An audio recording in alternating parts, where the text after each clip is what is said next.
अस्सलाम वालेकुम नाज़रीन, एक नए मौजू के साथ, नए मेहमान के साथ आपका मेज़बान डॉक्टर खालिद महमूद हाज़िर खिदमत है। आज का जो दौर है, ख़ास तौर पे जब से इंफॉर्मेशन टेक्नोलॉजी दुनिया में आई, हर तरफ स्किल का दौर दौरा है। स्किल का नाम लिया जा रहा है। हत्ता कि बहुत सारे माहिरीन ने ये कहना शुरू कर दिया कि अब बच्चों को एक लंबी डिग्री की ज़रूरत नहीं है। 4 साला प्रोग्राम में बच्चे को दाखिल कराने की बजाय उसको 2-3 महीने का या 6 महीने का एक स्किल बेस्ड कोर्स कराया जाए, या फिर उसकी जो है वो सर्टिफिकेशन करवाई जाए। उसके नतीजे में उस इंसान को ज़्यादा फ़ायदा होगा, ज़्यादा अच्छी जॉब अपॉर्चुनिटी होगी। मेरे साथ आज के मेहमान हैं प्रोफेसर डॉक्टर मोहम्मद इम्तियाज़ शफ़ीक। डॉक्टर इम्तियाज़ साहब ने लेस्टर यूनिवर्सिटी यूके से पीएचडी की केमिस्ट्री में। यूनिवर्सिटी ऑफ द पंजाब में केमिस्ट्री के प्रोफेसर हैं और पिछले कुछ अरसे से पंजाब यूनिवर्सिटी के स्किल डेवलपमेंट सेंटर के डायरेक्टर हैं। आइए इस मौजू पर इनसे बात करते हैं कि इनका सेंटर क्या कर रहा है और हमें स्किल की क्या डिग्री से ज़्यादा ज़रूरत है। अस्सलाम वालेकुम डॉक्टर साहब। अस्सलाम वालेकुम सर। और डॉक्टर साहब, आपका बहुत शुक्रिया, आपने टाइम दिया। डॉक्टर साहब, यूनिवर्सिटी ऑफ द पंजाब को क्या ज़रूरत पड़ी इतनी सारी डिग्रीज ऑफ़र करने के साथ साथ? एमफिल करा रही है यूनिवर्सिटी, पीएचडी करा रही है, अंडर ग्रेड प्रोग्राम की एक लंबी फहरिस्त है, बड़ी यूनिवर्सिटी है। आखिर क्या ज़रूरत पड़ी कि एक स्किल डेवलपमेंट सेंटर खोलना पड़ा? सर देखें, स्किल डेवलपमेंट सेंटर की हिस्ट्री देखें तो तकरीबन 10 साल से ज़्यादा अरसा हो गया ये सेंटर मौजूद है। असल में जो हमारी इंडस्ट्री होती है या हमारी इकोनॉमिक नीड्स होती हैं, उसकी जो नीड्स है ना वो चेंज होती रहती हैं। देखें, जब एक बच्चा डिग्री के लिए दाखिला लेता है तो वो 4 साल के लिए दाखिला लेता है, लेकिन मीनवाइल सम टाइम मार्केट के अंदर जो डायनामिक्स हैं वो चेंज होते रहते हैं। मार्केट हमारी फ्लेक्सिबल है, इंडस्ट्री की नीड चेंज है, नई टेक्नोलॉजीज़ आ रही हैं, इमर्जिंग ट्रेंड्स आ रहे हैं। जैसे आजकल एआई का दौर है, नई नई टेक्नोलॉजीज़, नए नए टूल्स, नए सॉफ्टवेयर आ रहे हैं। तो फिर उस सूरत में सूरत हाल को देखते हुए पंजाब यूनिवर्सिटी की उस वक्त की इंतज़ामिया ने ये एक बड़ा अच्छा डिसीजन लिया कि स्किल डेवलपमेंट सेंटर जो है उसको उसकी फाउंडेशन की, ताकि जो भी मार्केट की इमर्जिंग नीड्स हों उनको हम कैटर करें और अपने स्टूडेंट्स को ट्रेन करें। तो हम जो अपने स्टूडेंट्स हैं ना सिर्फ उनको ट्रेन करते हैं, बल्कि हम ओपन हैं, कोई भी स्टूडेंट जो है वो यहाँ पे दाखिला ले सकता है और उनको जो भी इमर्जिंग नीड्स हैं उनके मुताबिक जो टेक्नोलॉजीज़ हैं उनको हम उसके मुताबिक महारतें जो है वो सिखाते हैं। जी डॉक्टर साहब, मैं लिस्ट देख रहा था, इस सेंटर के जो कोर्सेज़ के ऑफरिंग की लिस्ट है। किन एरियाज़ में आप शॉर्ट कोर्सेज़ ऑफ़र कर रहे हैं ज़्यादातर? सर देखें, हम कुछ लैंग्वेज स्किल्स दे रहे हैं, कंप्यूटेशनल स्किल्स दे रहे हैं, बिजनेस या एंटरप्रेन्योरशिप से मुतल्लिक स्किल्स दे रहे हैं। तो जैसे मैंने पहले कहा कि ये मार्केट ट्रेंड होता है या मार्केट एनालिसिस होता है जिसको देख के हमें ऑफरिंग करनी पड़ती है। तो हमारी लिस्ट नो डाउट 40 प्लस के करीब है। तो इस वक्त जो ट्रेंडिंग कोर्सेज हैं उनमें से वो तकरीबन 15 के करीब हैं, जिसमें social and digital media marketing है, इसी तरीके से ग्राफिक डिज़ाइनिंग है। ग्राफिक डिज़ाइनिंग में फिर आगे वैरायटी आ जाती है कि स्मार्ट ग्राफिक डिज़ाइनिंग है जिसमें एआई का यूज़ है। फिर इसी तरीके से generative AI and prompt engineering है, आर्टिफिशियल इंटेलिजेंस है। सो ये डिपेंड करता है according to the need of the market, और हम उसको टाइम टू टाइम असेसमेंट करते हैं। कुछ हमारे कोर्सेज ऐसे होते हैं जो वक्त के साथ ऑब्सोलीट हो जाते हैं, फिर उनको हम अपनी लिस्ट से रिमूव कर देते हैं, और अगर दोबारा ज़रूरत पड़े तो हम दोबारा भी ऐड ऑन कर देते हैं। तो इस सेंटर की यही एक खूबी है कि यहाँ पे फ्लेक्सिबिलिटी है कोर्सेज की, कि डिपेंडिंग ऑन द नीड हम चीज़ों को ऐड या डिलीट करते रहते हैं। सबसे ज़्यादा रश कौन-सा कोर्स ले रहा है? सर ये अगेन मैंने आपको बताया कि डिपेंड करता है ये सीजन के हमको ऊपर। 1, 2, 3 नाम ले सकते हैं? यस, इस वक्त दो तीन नाम जो अगर हम सबसे ज़्यादा ट्रेंडिंग के लेंगे, उनमें इस वक्त social and digital media marketing है या ई कॉमर्स है, जिसमें ज़ाहिर है कि आरओआई जिसे हम रिटर्न ऑन इन्वेस्टमेंट कहते हैं वो बहुत ज़्यादा है। क्योंकि बच्चे दाखिला लेते हैं तो उसके बाद अपना कुछ ना कोई छोटा सेटअप कर लेते हैं, वो कम से कम अपनी फ़ीस का पे बैक जो है वो बड़ी जल्दी ले लेते हैं। इसी तरीके से generative AI and prompt engineering है, क्योंकि आजकल जो कंटेंट जनरेशन है वो एआई बेस हो गई है। जो आप घंटों का काम करते थे वो मिनटों में करते हैं। तो इसलिए एआई का भी कोर्स जो है इस वक्त बहुत ट्रेंडिंग में जा रहा है, स्पेशली जनरेटिव एआई और प्रॉम्प्ट इंजीनियरिंग का। जी डॉक्टर साहब, आप ये फ़रमाइए कि ये जो आपके कोर्सेज़ हैं, इसके लिए आप कोई फ़ी चार्ज करते हैं? जी सर, हम फ़ीस चार्ज करते हैं। तकरीबन कितनी होगी? हाँ। सर नॉमिनल से फ़ीस है, ये रेंज करती है फ्रॉम 16,500 से लेके 20,000 तक। और ये कितनी ड्यूरेशन का कोर्स होता है? ये अप टू 3 मंथ होता है, डिपेंड करता है सर स्किल के ऊपर।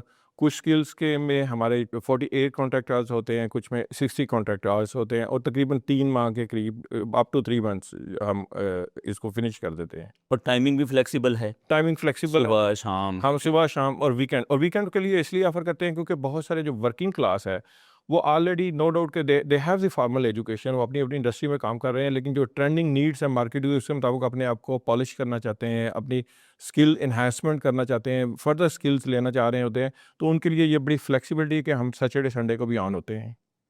अच्छा डॉक्टर साहब, आप ये फरमाइए कि आजकल बहुत सारे कोर्सेज जो हैं वो फ्री भी अवेलेबल हैं, जैसे मिसाल के तौर पे ऑनलाइन कोर्सेज हैं, फ्री अवेलेबल हैं, ऐसी ऑर्गेनाइजेशंस हैं दुनिया में जो फ्री कोर्सेज ऑफर करती हैं। इसके साथ साथ गवर्नमेंट ऑफ पंजाब ने कुछ इनिशिएटिव लिए हैं, कुछ और जगहों पर भी ऐसी एनजीओज़ भी हैं जो शॉर्ट कोर्सेज ऑफर करती हैं फ्री। तो आप मुझे ये बताइए कि फ्री कोर्स के मुकाबले में आपका ये जो फ़ी बेस्ड कोर्स है ये चल जाता है, इसमें क्या फ़र्क है? सर इसमें ना पार्टिसिपेंट की सीरियसनेस बड़ा मैटर करती है, वैल्यू फॉर द मनी, क्योंकि जो लोग अपना एक फ़ीस दे के आते हैं ना वो अपना एक सीरियसनेस भी शो करवाते हैं। आमतौर पे अगर हम कंप्लीशन रेट देखें, जहाँ पे फ्री कोर्सेज़ होते हैं, लोग यूट्यूब पे बहुत सारे कोर्सेज़ अवेलेबल हैं, तो वो कंप्लीशन रेट जो है वो उतना अच्छा नहीं होता, और जहाँ पे आपने फ़ीस पे की होती है वहाँ पे for the sake of the value for money लोग कोशिश करते हैं कि वो अपने कोर्स को कंप्लीट करें। और फिर फ़ी हमने इसलिए भी रखी हुई है, एक तो ताकि हम क्वालिटी को सस्टेन कर सकें, और दूसरा ज़ाहिर है कि अपने फाइनेंसिस को भी सस्टेन कर सकें, क्योंकि हमारा ये सेल्फ सपोर्ट प्रोग्राम है। तो उसमें यह है कि हम सेंटर जो है बिल्कुल सस्टेनेबल है। हम यूनिवर्सिटी को फंडिंग यानी यूनिवर्सिटी से फंडिंग ले नहीं रहे, बल्कि यूनिवर्सिटी के लिए रेवेन्यू जनरेट कर रहे हैं, और हमारी फ़ीस कोई बहुत ज़्यादा नहीं है, मतलब 16,500 रुपये कोई इतनी ज़्यादा फ़ीस नहीं है। बच्चे अगर अच्छी स्किल सीख लेते हैं वो तकरीबन 1 माह में ये अपना अपना जो उन्होंने इन्वेस्टमेंट की होती है 5,000 महीने की बनती है। जी, इतनी बनती है, और वो बच्चे 1 माह के अंदर ही अपना रिकवर कर लेते हैं आसानी से। और ना सिर्फ ये बल्कि 10 टाइम मल्टीप्लाई भी कर लेते हैं। वो तो डिपेंड करेगा कि क्लास के अंदर उस बच्चे ने सीखा कितना है, और फिर वो जाके मार्केट के अंदर अपनी स्किल्स को यूटिलाइज़ कैसे करता तो है। आपके सामने आती हैं अच्छी सक्सेस स्टोरीज़? यस सर, बहुत सारी सक्सेस स्टोरीज़ हैं, और मैं अब कोशिश कर रहा हूँ कि अपने स्किल सेंटर में ना एक वॉल बनाऊँ कि जिसके ऊपर सक्सेस स्टोरीज़ की लिस्ट हो, ताकि वो मोटिवेशन हो नए आने वाले स्टूडेंट्स के लिए। इंशाल्लाह हम उस पर काम कर रहे हैं। हमारे कुछ स्टूडेंट्स ऐसे हैं जिन्होंने यहाँ से सर्टिफिकेशन करने के बाद अपने स्टार्टअप्स भी रन किए हैं, अपनी कंपनीज बनाई हैं, चला रहे हैं, एंड बहुत सारे इन स्टोरीज़ को आप इस्तेमाल करते हैं अपने सेंटर की मार्केटिंग में? जी बिल्कुल करते हैं। हम अपने सोशल मीडिया पे जब मार्केटिंग करते हैं तो अपने जो अलुमिनाई हैं या जो अपने स्टूडेंट्स हैं जिन जो सक्सेस स्टोरीज हैं उनकी वीडियोस को डेफिनेटली हम, लेकिन यस ऑफ कोर्स इसमें एथिकल कंसर्न है उनकी परमिशन के साथ। स्पेशली सारी बात है। हाँ यस, स्पेशली जब फीमेल्स की वीडियो में करेगा यस इसके बाद ही आप उसको जो है वो करें। यस। अच्छा डॉक्टर साहब, एक जो बहुत बड़ा इशू मैंने आज अपने इंट्रो में भी बात की है, एक स्कूल ऑफ थॉट बहरहाल इस चीज़ का एक टॉपिक अदा कर रहा है कि डिग्री की ज़रूरत नहीं है, अब स्किल का दौर है, स्किल पर ही फोकस करें, डिग्री को छोड़ें। तो इस बारे में आप क्या कहेंगे? सर देखें, मेरे ख्याल में डिग्रीज़ की अपनी वर्थ है, स्किल्स की अपनी वर्थ है। हमें डिग्रीज़ को बिल्कुल ख़त्म नहीं करना चाहिए। डिग्रीज़ फाउंडेशन है, डिग्रीज़ आपकी एक इंटेलेक्चुअल बेस बनाती हैं, और फिर ये जो महारतें हैं या जो हुनर हैं, ये चेंजिंग एनवायरनमेंट है। इनकी जो हाफ लाइफ है ना हुनर्स की या जो भी स्किल्स हैं, ये तकरीबन 2-2.5 साल होती है, ये चेंज होते रहते हैं। लेकिन जो आपकी फॉर्मल एजुकेशन है वो आपकी फाउंडेशन है, उसकी हाफ लाइफ कंपैरेटिवली या उसमें जो आप नॉलेज गेन करते हैं वो बहुत ज़्यादा है कंपेयर टू ये स्किल्स। बस इसकी एग्जांपल ग्राफिक डिज़ाइनिंग में लें, एक टाइम था कि कोरल ड्रा जो वो अरूज में था, फिर कोरल ड्रा को अडोब के कुछ सॉफ्टवेयर्स ने रिप्लेस किया। फिर अब इस वक्त एआई बेस्ड सॉफ्टवेयर्स आ गए हैं जिसमें नैनो बनाना प्रो है। नैनो बनाना का आज मैं देख रहा था, बल्कि नया वर्जन आ गया है। नैनो बनाना ने 2 लॉन्च कर दिया, पेपर बनाना लॉन्च कर दिया, जो कि अब आपके रिसर्च पेपर्स के लिए फौरी तौर पे किसी किस्म के भी हाईली प्रोडक्टिव ग्राफिक्स बना सकता है। तो ये देखिए इनकी ना हाफ लाइफ कम है compare to the formal education. तो हमें हाइब्रिड मोड पे जाना चाहिए जिसमें बच्चों को फॉर्मल एजुकेशन भी दें प्लस स्किल्स दें, ताकि वो एक मुफीद और कारगर शहरी बने। अगर आप अनपढ़ लोगों को सिर्फ स्किल सिखा देंगे तो वो हुनरमंद शहरी तो बन जाएंगे, लेकिन शायद उनकी इंटेलेक्चुअल कैपेबिलिटी वो ना हो जो कि एक पढ़े लिखे अफराद की हो। और एक ऑर्गेनाइजेशन को जो है वो पढ़े लिखे अफराद की ज़रूरत है, उनकी जी बिल्कुल। उनको एथिक्स भी सिखाएं, उनको लैंग्वेज भी सिखाएं, जी बिल्कुल। मैथमेटिक्स भी सिखाएं, जी जी बिल्कुल बिल्कुल उनको सोशल साइंसेस भी पढ़ाएं। बिल्कुल बिल्कुल। इन चीज़ को और इन सारी चीज़ों के लिए डिग्री जो है वो इंतहाई ज़रूरी है। और बल्कि अभी देखें जो HEC का नया सिलेबस आ रहा है वो बड़ा ज़बरदस्त है कि उसमें उन्होंने मल्टी डिसिप्लिनरी अप्रोच दी है, एंटरप्रेन्योरशिप को एक one of the essential component बना दिया है।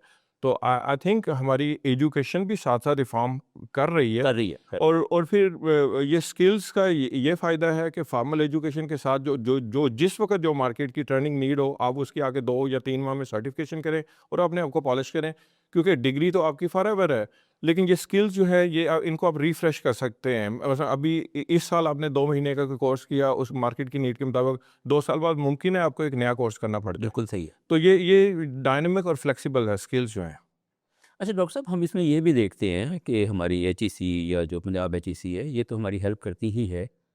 और मैंने देखा है कि यूनिवर्सिटीज़ में जो नए ट्रेंड आ रहे हैं ना, वो चूँकि यूनिवर्सिटीज़ इसको महसूस कर रही हैं कि स्किल की ज़रूरत है। अब जैसे मिसाल के तौर पे एचईसी का जो 2 साल पहले सिलेबस आया था, 1.5 साल हो गया उसको, उस सिलेबस में जो है वो इंटर्नशिप को लाज़मी कर दिया। इसका मतलब ये है कि फ़ील्ड का एक्सपीरियंस होना चाहिए बच्चे का। उसके साथ-साथ ये इंस्ट्रक्शन भी वहाँ से आई हैं कि जो मार्केट में नीडेड स्किल्स हैं, इसको आप अपने रेगुलर प्रोग्राम का हिस्सा बनाएँ। एक और लेटर मेरी नज़र से गुज़रा है और यूनिवर्सिटियों ने इम्प्लीमेंट करना शुरू कर दिया है, वो है कि जो बड़ी ऑर्गेनाइजेशन, इंटरनेशनल ऑर्गेनाइजेशंस की जो सर्टिफिकेशंस हैं, उसको भी क्रेडिट आवर्स के तौर पर आप पढ़ाएँ भी, उसकी तैयारी भी कराएँ और बच्चों की हेल्प करें कि वो इंटरनेशनली जो है वो उनको अचीव करें। तो इस तरह के जो हैं मैं समझता हूँ कि जो मेयर्स हैं, वो एचईसी के साथ मिलके यूनिवर्सिटियों ने लिए हैं, तो ये बड़े खुश-आइंद है। अच्छा डॉक्टर साहब, आगे चलते हैं। एआई जी सर। आपने खुद भी सीखा। जी सर। मुझे पता चला है कि आप इसको पढ़ाते भी हैं। जी सर, आपने मैं फैकल्टी के लिए भी कोर्सेज़ अरेंज किए हैं, जी सर। स्टूडेंट्स के लिए भी किए हैं। जी सर। डिफरेंट डिपार्टमेंट से मैं खबरें देखता रहता हूँ सोशल मीडिया पे कि जी आप सर। कभी कहीं लेक्चर दे रहे हैं, कभी कहीं दे रहे हैं। जी सर। आप ये फरमाइए कि एआई के आने से क्या तब्दीली आई है माशरे के अंदर? सर एआई आपका बेसिकली एक असिस्टेंट है, it is not your master. अगर मैं इसे कहूँ तो ये एक बहुत अच्छा आपका कंपेनियन और असिस्टेंट है, लेकिन हम इसको एआई को मिसयूज़ कर रहे हैं। बहुत सारे लोग एआई को ऐसे यूज़ कर रहे हैं कि they are taking it like their master. So अगर आपने एआई ही के किए हुए कंटेंट को यूज़ करना है तो फिर आपकी सिग्निफिकेंस कहाँ है? तो आप अपनी इंटेलेक्ट को यूज़ करें, इसको just to expedite your work, just as a assistant use करें। तो एआई का जो आना है एक रेवोल्यूशन है, वो ना सिर्फ इंडस्ट्री और एकेडेमिया के लिए बल्कि जो दुनिया का हर शोबा है उसके लिए। और ये डेफिनेटली इसको चाहे हम इग्नोर करें या एक्सेप्ट करें, ये एक रियलिटी है, इसने आना ही आना है। जैसे कैलकुलेटर आया था वो अडॉप्ट हो गया, इस तरीके से एआई आ गया, इसको हम सीखें या ना सीखें, ये हमारी ज़िंदगियों का एसेंशियल पार्ट बनने जा रहा है और आहिस्ता आहिस्ता ये बन जाएगा। अगर हम नहीं सीखेंगे तो क्या हम पीछे रह जाएंगे? डेफिनेटली सर, जो लोग देखें, जो एक फियर है ना कि एआई के आने से शायद जो है नौकरियां कम हो जाएंगी, जॉब्स कम हो जाएंगी, ये कंसेप्ट गलत है। जो इंटरनेशनल स्टैटिस्टिक्स हैं वो ये बता रहे हैं कि एआई के आने से स्किल गैप बढ़ा है, यानी कि नौकरियों की ज़्यादा मौके बन रहे हैं। अब फ़र्क ये होगा कि वो लोग जो कि एआई को इस्तेमाल करते हैं और जो इस्तेमाल नहीं करते वो दूसरों को रिप्लेस कर देंगे, अदरवाइज जॉब्स कम इसका नहीं होंगी। मतलब ये है कि जो नई जॉब्स होंगी अब आइंदा की जॉब्स, जी। उसमें एआई के जो एक्सपर्ट्स हैं उनके लिए जॉब्स होंगी। यस, उनके लिए। और वो जिन्होंने नहीं सीखा वो रिप्लेस हो जाएंगे। वो रिप्लेस हो, और वो भी स्पेशलाइज। मसलन देखिए ना, एक डॉक्टर की अहमियत रहेगी, लेकिन वो डॉक्टर जो कि एआई के साथ इक्विप्ड है, वो ज़ाहिर है अल्ट्रासाउंड मशीन होगी या उसकी एमआरआई मशीन होगी, उससे रिजल्ट्स का एनालिसिस जल्दी ले लिया करेगा विद द हेल्प ऑफ और ऑटोमेटिक होगा। ऑटोमेटिक होगा। लेकिन डॉक्टर की अहमियत ख़त्म नहीं होगी। वो डॉक्टर जो एआई को जानता है और वो डॉक्टर जो एआई को नहीं जानता, इसमें इसमें फ़र्क आएगा। मतलब वो डॉक्टर जो एआई नहीं जानते वो पीछे रह जाएंगे, और जो डॉक्टर एआई जानते हैं वो आगे निकल जाएंगे। इसी तरीके से इंजीनियरिंग की फील्ड है, लॉ की फील्ड है, या कोई भी। सो ओरिजिनल डोमेन्स जो हैं वो बरकरार रहेंगी, लेकिन yes they will be assisted by AI. अरे डॉक्टर साहब, हमारी हायर एजुकेशन कमीशन पाकिस्तान ने अभी 2 हफ्ते पहले की बात है, एक लेटर जारी किया, तमाम यूनिवर्सिटीज़ को लाजमी कर दिया है कि 3 क्रेडिट का एक कोर्स जो है ना वो एआई बेस्ड, एआई पर मबनी या एआई के कंटेंट्स के साथ तमाम स्टूडेंट्स को पढ़ाएं, अंडर ग्रेड और ग्रेजुएट लेवल पे। आप क्या कहेंगे एचईसी के इस एग्ज़ाम के बारे में? सर इस पे मैं थोड़ी सी ना डिफरेंट ओपिनियन जी, बिल्कुल different दें। डिफरेंट ओपिनियन रखता हूँ। देखें, एआई को असेंशियल करना तो बिल्कुल ठीक है, मतलब हर एक के लिए आप कंपलसरी करें, एसेंशियल करें कि वो सीखें, लेकिन इसको 3 क्रेडिट का वेटेज देना मुनासिब शायद ना हो, क्योंकि इसकी जगह पे आप और कोर्सेज रख रहे हैं, क्योंकि एआई ने रियलिटी है, इसने पार्ट वैसे ही बनना है। मतलब इसको 3 क्रेडिट की जगह पे आप कोई और भी उस सब्जेक्ट से मतलब कोई ऐसा, और ऐसा भी हो सकता है कि हम डिफरेंट कोर्सेज जो हैं उनके अंदर एआई का कंपोनेंट डाल yes exactly this is what I mean to say कि मतलब आप स्पेशली 3 क्रेडिट का एआई का कोर्स दे रहे हैं, उसको उसके फील्ड स्पेसिफिक एआई करे। मतलब अगर जैसे रिसर्च का कोर्स है, जैसे डाटा एनालिसिस में एआई का कंपोनेंट डाल दें, जैसे इंडस्ट्रियल प्रोसीजर का कोई कोर्स है उसके अंदर एआई भी डाल दें, ये प्रोसीजर एआई की मदद मसलन केमिस्ट्री के अंदर ऑर्गेनिक केमिस्ट्री है, उसकी सिंथेसिस है, एआई के टूल के या एआई के सॉफ्टवेयर के ज़रिए आप उन सिंथेटिक रिएक्शंस को कैसे ऑप्टिमाइज कर सकते हैं, उनकी पैरामीटराइजेशन कैसे कर सकते हैं। तो एआई को अप्लाइड सूरत में इन अपने हमारे सिलेबस में एंटर करना चाहिए, रादर देन के 3 क्रेडिट का एक एक्सक्लूसिव कोर्स। इसका मतलब ये है कि एचईसी का ये जो आइडिया है इससे तो आप इतफाक करते हैं, यस इस आइडिया से इतफाक करता हूँ, एआई को शामिल करें अपने करिकुलम, एग्जैक्टली करें। लेकिन इसका कोर्स की शक्ल क्या होगी ये यूनिवर्सिटियों को सोचने दें, ये यूनिवर्सिटी अपने तौर पर सोचने दें। हर सब्जेक्ट एरिया के लोग खुद सोच लेंगे ये खुद सोचें। कि उन्होंने एआई का कंपोनेंट अपने करिकुलम में कैसे शामिल करना है। बिल्कुल बिल्कुल करना है। अभी अभी ये इस लेटर आने से पहले जो हमारे पास एचईसी की अंडर ग्रेड पॉलिसी आई है, उसमें हम केमिस्ट्री का कोर्स बना रहे हैं, तो उसमें एआई केमिस्ट्री और एआई का ऑलरेडी एक कोर्स मौजूद है। अब वो अगर कोर्स मौजूद है उसके साथ एक 3 क्रेडिट का हम एडिशनल ले आए तो फिर ये रिडंडेंट नहीं होगा, क्या रेपिटेशन नहीं होगी?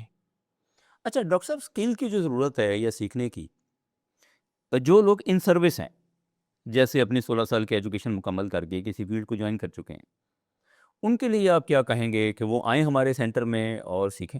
जी सर बिल्कुल, इट्स ए लाइफ लॉन्ग। आते भी हैं? बिल्कुल आते हैं, क्योंकि हमारे यहाँ कोई एज मैं लिमिट उस एज ग्रुप की बात कर रहा हूँ कुछ सर हमारे यहाँ कोई हमारे यहाँ एज लिमिट नहीं इन है सर। सर्विस ट्रेनिंग चाहता है। Yes yes sir, they are welcome और बिल्कुल उनको आना चाहिए to learn these new and modern skills. हमारे जो यूनिवर्सिटी के अपने स्टूडेंट्स या एम्प्लॉइज़ हैं उनके लिए हमको रियायत भी करते हैं फीस? जी सर, हम 50% जो पहले से एग्जिस्टिंग राइट है वो उसको मैं जारी रखे हुआ हूँ, और वो हम 50 अच्छा, वो हमारे स्टूडेंट्स के लिए भी है? हमारे स्टूडेंट्स के लिए 10% है, और हमारे जो एम्प्लॉइज़ हैं उनके लिए 50% डिस्काउंट। परसेंट है कि ताकि वो अपने आप को इक्विप करें, जी अपने आप को स्किलफुल करें। जी जी बिल्कुल। अच्छा डॉक्टर साहब, आप वालिदैन को या जो बच्चे हैं उनको फाइनल एक क्या मशवरा देंगे कि वो डिग्री की तरफ पहले जाएं, स्किल की तरफ जाएं पहले, या दोनों को साथ साथ चलाएं? आप क्या? सर मेरे ख्याल में दोनों के लिए साथ पैरेलल जाना चाहिए, फॉर्मल एजुकेशन भी जानी चाहिए और साथ साथ स्किल भी जानी चाहिए। और स्किल्स वो बच्चे अगर फौरी तौर पे अपने वालिदैन की फाइनेंशियली मदद करना चाहते हैं तो फिर ऐसी स्किल सीखें जिनकी रिटर्न ऑन इन्वेस्टमेंट ROI जो है वो ज़्यादा अच्छी हो, ताकि वो साथ साथ अपने पेरेंट्स को फाइनेंशियली सपोर्ट भी करें और अपनी फॉर्मल एजुकेशन को भी कंटिन्यू करें। तो इन दोनों को पैरेलल लेके चलना चाहिए। जी डॉक्टर साहब, बड़ी मुफीद तजावीज़ आपने पेश की हैं, आपका बहुत शुक्रिया। जी नाज़रीन, आपने देखा कि हमारे जो डॉक्टर मोहम्मद इम्तियाज़ शफ़ीक साहब हैं, स्किल डेवलपमेंट सेंटर को रन कर रहे हैं एज़ डायरेक्टर, इनकी तजावीज़, इनके मशवरे आज हमने देखे। हमें समझ ये आई कि ये जो एक कंसेप्ट है कि डिग्री को ख़त्म कर देना चाहिए, स्किल को ले आना चाहिए, ये बिल्कुल ठीक नहीं है। स्किल जो है वो आ गई है इंसानी ज़िंदगी में, लेकिन डिग्री को किसी तरह भी ख़त्म नहीं करना चाहिए। और इनकी तजवीज़ ये है वालिदैन के लिए भी और हमारे बच्चों के लिए भी कि वो डिग्री के साथ साथ जो है वो स्किल को सीखें। अगर हमारी यूनिवर्सिटियाँ स्किल को उन डिग्रीज़ का हिस्सा बना लें तो बहुत अच्छा है। अगर किसी वजह से ये महसूस हो कि हिस्सा नहीं बना रही, तो फिर तालिब इल्मों को ख़ुद से ये देखना चाहिए कि मार्केट में कौन सी स्किल जो है वो इन है। इसके साथ साथ एआई की बात हुई, मसनूई ज़हानत जिसे कहते हैं, कि मसनूई ज़हानत भी आज की दुनिया का एक लाज़मी हिस्सा बन गया है, और आइंदा के दौर की जो जॉब्स होंगी वो उन लोगों के लिए होंगी कि जिन्होंने मसनूई ज़हानत सीखी है और इसमें वो अच्छे तरीके से काम कर सकते हैं। अगर आपको ये व्लॉग पसंद आए तो आप इसको शेयर भी कीजिए, इसके नीचे कमेंट्स भी कीजिए, इसको लाइक भी कीजिए और इस चैनल को भी सब्सक्राइब कीजिए। इंशाल्लाह एक नए टॉपिक के साथ आपकी खिदमत में फिर हाज़िर होंगे। अल्लाह हाफ़िज़।